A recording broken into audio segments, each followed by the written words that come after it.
السلام علیکم ورحمۃ اللہ وبرکاتہ۔ یعقوب ابن محمد خراسانی رحمۃ اللہ علیہ سے مروی ہے، فرماتے ہیں کہ میں اپنے شہر سے سیاحت اور توکل کے ارادہ سے چلا اور اسی حالت میں بیت المقدس تک پہنچا اور بنی اسرائیل کے ایک غار میں بہت دنوں تک رہا۔ کچھ کھایا نہ پیا یہاں تک کہ موت کے قریب پہنچا۔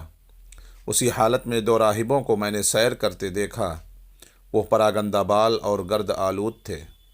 میں ان کے پاس گیا اور سلام کیا اور پوچھا کہ تم کہاں جا رہے ہو؟ انہوں نے کہا ہمیں معلوم نہیں۔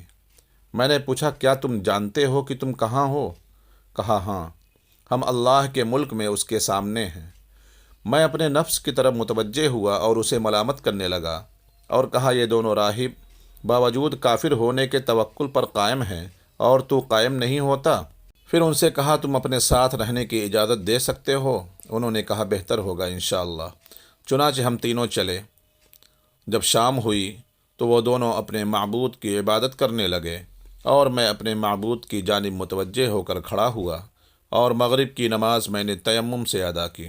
وہ مجھے مٹی سے تیمم کرتے دیکھ کر مسکرائے۔ جب اپنی نماز پڑھ چکے تو ایک نے ان میں سے اپنے ہاتھ سے زمین کھودی تو موتی کی طرح چمکتا ہوا صاف پانی وہاں سے نکلا۔ میں متحیر رہ گیا اور پھر دیکھا تو اس کے دائیں طرف کھانا رکھا ہوا تھا۔ اس سے اور تعجب ہوا۔ انہوں نے مجھ سے کہا تجھے کیا ہوا جو حیران ہے؟ آگے بڑھ اور اسے کھا جو حلال روزی ہے، اور یہ ٹھنڈا اور میٹھا پانی پی اور اللہ ذوالجلال کی عبادت کر۔ میں آگے بڑھا اور سب نے مل کر کھانا کھایا اور پانی پیا۔ پھر نماز کے واسطے میں نے وضو کیا اور نماز قضا کی اور وہ پانی زمین میں چلا گیا گویا تھا ہی نہیں۔ پھر وہ اپنی نماز میں مشغول ہوئے حتیٰ کہ صبح ہوئی اور وہ دونوں سفر کے واسطے اٹھ کھڑے ہوئے۔ میں بھی ان کے ساتھ رات تک چلا۔ جب شام ہوئی تو دوسرا راہب آگے بڑھا اور نماز پڑھ کے چپکے سے کچھ دعا کی اور پھر اپنے ہاتھ سے زمین کھودی تو پانی کا چشمہ ویسا ہی جیسا کہ کل اس کے ساتھی کے کھودنے سے نکلا تھا نکل آیا، اور اس کے پہلو میں کھانا بھی رکھا ہوا تھا، اور مجھ سے کہا آگے بڑھ کر کھاؤ پیو اور اپنے پروردگار کی عبادت کرو۔ چنانچہ ہم نے کھا پی کے نماز کے واسطے وضو کیا اور پانی اسی زمین میں چلا گیا گویا کہ تھا ہی نہیں۔ جب تیسری شب آئی تو انہوں نے کہا اے محمدی، یہ رات تیری ہے اور آج باری بھی تیری ہے۔ فرمایا کہ فرماتے ہیں کہ مجھے ان کے قول سے شرم آئی اور دل میں ایک سخت حالت طاری ہو گئی۔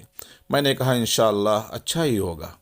پھر ان سے ہٹ کر ایک طرف گیا اور 2 رکعت نماز پڑھی اور کہا اے میرے مولا، اے میرے مالک، تو جانتا ہے کہ میرے گناہ بہت ہیں جن کی وجہ سے تیرے نزدیک میرا رتبہ اور جاہ نہیں ہے اور نہ میرا منہ اس قابل ہے، لیکن میں اس وجیح کریم بڑے مرتبہ والے محمد صلی اللہ علیہ وسلم کے وسیلے سے مانگتا ہوں کہ مجھے ان لوگوں کے سامنے شرمندہ نہ کیا جائے۔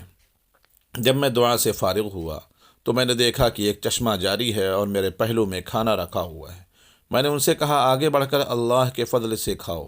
چنانچہ وہ آگے بڑھے اور ہم تینوں نے کھایا اور پیا اور ہر حالت میں اللہ کا شکر ادا کیا اور اسی حالت میں رہے کہ میری دوسری باری آئی۔ پھر میں نے پہلی ہی کی طرح دعا کی اور پانی کا چشمہ نکل آیا اور کھانا بھی حاضر ہو گیا۔ جب تیسری باری آئی اور میں نے اسی طرح دعا کی تو 2 آدمیوں کا کھانا اور انہی کا پانی آیا۔ میرا دل ٹوٹ گیا۔ انہوں نے کہا اے محمدی، یہ حادثہ تم پر کیوں پیدا ہوا؟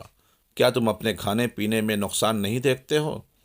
میں نے کہا تمہیں معلوم نہیں ہے کہ یہ امر اللہ ہی کے اختیار میں ہے اور ہم اس کے حکم اور ارادہ کے نیچے ہیں، اور ہمارا دین یہ چاہتا ہے کہ کبھی تکلیف ہو کبھی راحت، کبھی سختی ہو کبھی آرام، کبھی عطا ہو کبھی منع، تاکہ ہمارے صبر کی بھی آزمائش ہو جائے۔ انہوں نے کہا اے محمدی، تم نے سچ کہا، وہ بڑا رب ہے اور اسلام اچھا دین ہے۔ اپنا ہاتھ بڑھاؤ تاکہ ہم کلمہ شہادت پڑھیں، اشہد ان لا الہ الا اللہ و اشہد ان محمد رسول اللہ، اور دین اسلام حق اور اس کے سوائے سب باطل ہے۔ میں نے ان سے کہا اے بھائیو، کیا تم کسی شہر میں چلو گے تاکہ جمعہ اور جماعت میں شامل ہو سکیں، کیونکہ جمعہ حج مساکین ہے۔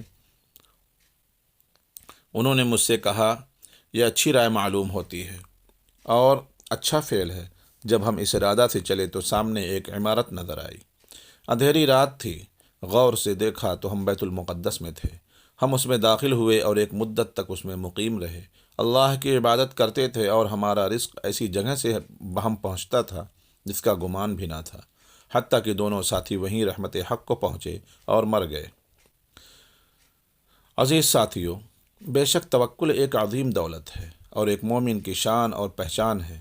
جیسا کہ اس واقعے سے ہمیں سبق ملتا ہے کہ ہمیں زندگی کے ہر موڑ پر صرف اور صرف اللہ ہی پر توکل کرنا چاہیے۔ دعا ہے کہ اللہ ہمیں بھی متوکلین کی صف میں شامل فرمائے۔ آمین یا رب العالمین۔